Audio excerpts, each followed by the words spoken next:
Tergantung dari mana datang sumber pengetahuan. Itu baru yang zahir, belum yang asror, yang rahasia-rahasia min qalbihi. Yang sakit baca Al-Fatihah, yang meninggal tadi dikirim Al-Fatihah, yang ulang tahun juga Al-Fatihah. Jadi Al-Fatihah ini apa sih? Gitu. Tuh, jadi rahasia-rahasia itu ya harus digali dari ngaji.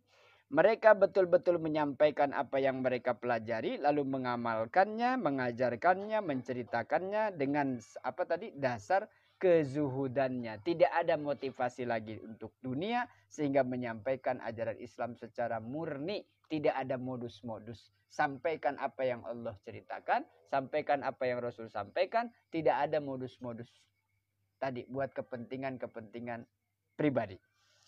Min kulli ayatin walahu bi kulli marratin fitilawah matlaun jadidun. Dan Quran itu hebatnya, setiap dibaca sekali ada maknanya. Luas maknanya. Dibaca yang kedua kali semakin luas maknanya. Kalau terus dibaca, ya Kak, berarti semakin luas, semakin luas, semakin luas. Seberapa luas Pak? Sudah kemarin digambarkan. Andai tintanya itu dari lautan yang ada di bumi, lautannya sudah kering, tetapi kandungan Quran belum selesai ditulis, saking luasnya. Wa fahmu ati walahu bi kulli fahmin amalun jadidin. Setiap sudah dipahami, nanti akan menimbulkan amal yang baru.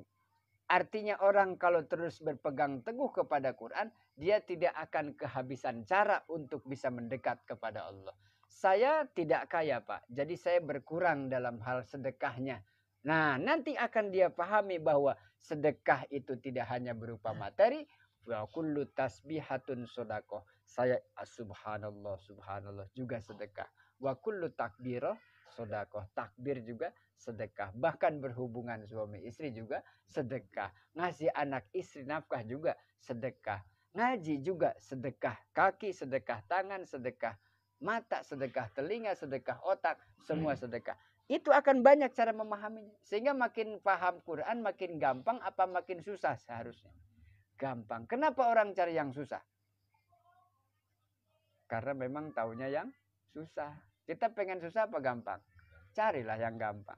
Pengen masuk surga Pak saya yang gampang. Gimana caranya yang gampang? Gitu. Kok nyari yang susah?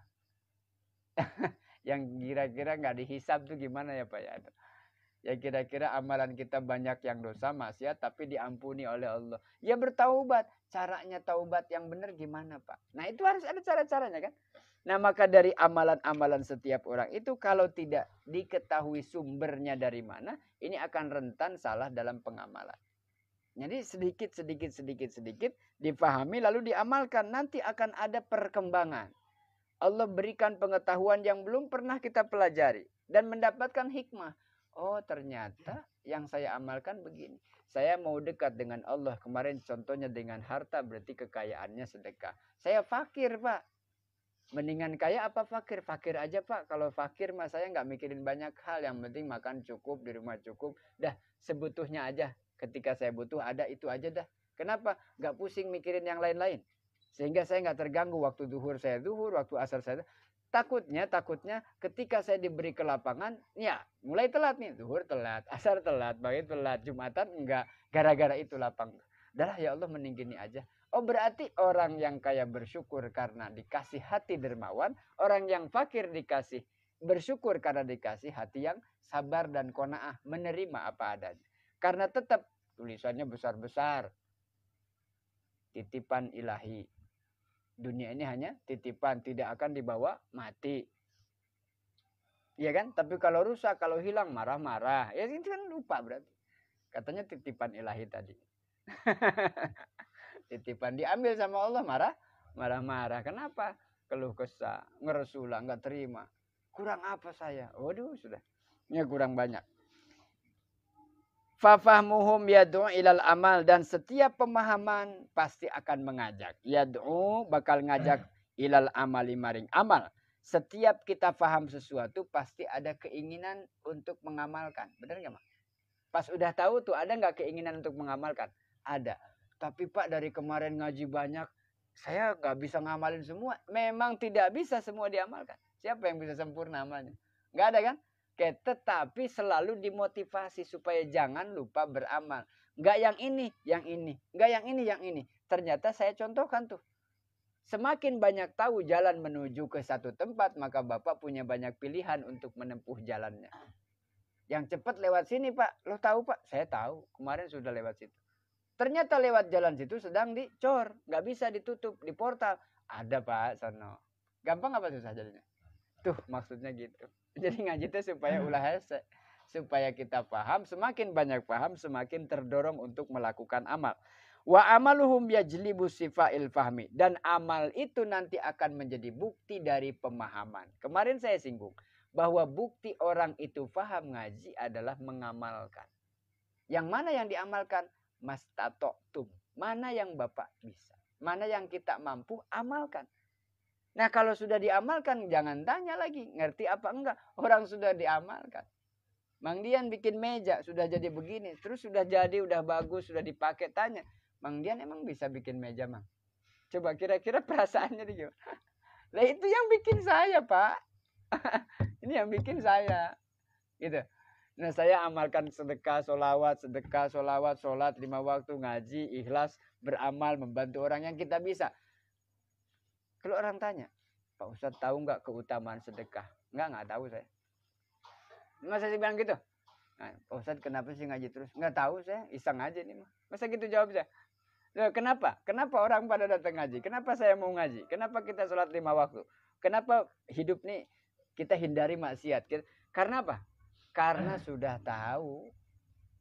Sudah tahu ini boleh, ini tidak. Ini bagus, ini nggak bagus. Ini utama, ini tidak. Dipilih sama kita karena tahu. Kalau nggak tahu gimana mau milihnya?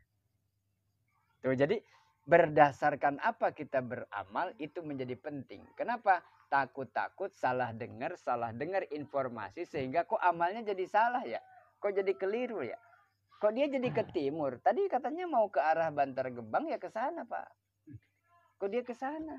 Ke sana terus. Wah, kayaknya salah deh, Pak. Tahu dari mana? Karena saya pernah ngalamin, kita pernah tahu bahwa arahnya ke sana bukan ke sana.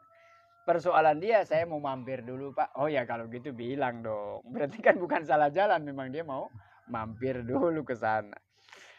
Fi ma'anil khitabi. Kemudian wadakikun nadri. Dan kelembutan ilmu. Pandangan seseorang berdasarkan ilmu. Fi ma'anil khitab. Adalah tentang makna-makna apa yang disampaikan. Faminal fahmi ilmun. Dan sebagian dari bukti pemahaman dari ilmu adalah waminal ilmi amalun.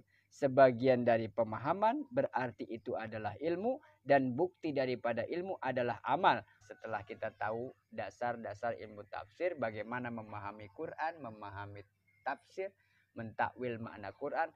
Itu setelah itu akan kita pelajari lagi, dibahas lagi tentang amal tuh ada berapa.